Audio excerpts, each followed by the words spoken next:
Should we limit the number of children you can have through surrogacy? A little while ago, a story broke in the Wall Street Journal where billionaires and particularly Chinese wealthy individuals were having surrogate children in the United States. In one case, one of these individuals had over 100 children. Now, the motivation for this is quite vast. Anybody born in the United States generally obtains US citizenship. And so if you could have a large family, that gives you a large resource upon which to draw on for your retirement, or even to marry these children off strategically and build an entire dynasty over decades. Now, personally, I find this a little bit difficult.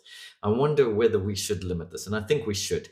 I think we shouldn't be allowing this kind of practice. But at the same time, within bioethics, there is a general sense that we should not limit somebody's reproductive rights.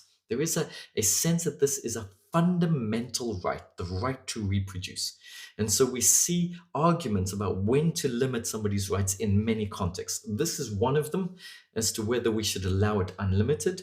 Other things is through IVF or fertility treatments. At what age should we allow people to do this? But generally speaking, we're not so pro limiting reproductive rights. And I think this is both because of a fundamental issue that human beings have a drive and thereby a right to reproduce.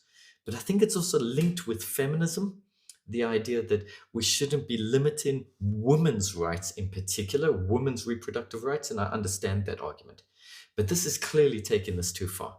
This is clearly allowing people with extensive resources to abuse the system and potentially harm not only themselves, future generations, but other people as they build these dynasties and put these people in places of power that could hinder development for other people. So no, I'm not sure we should allow unlimited surrogacy.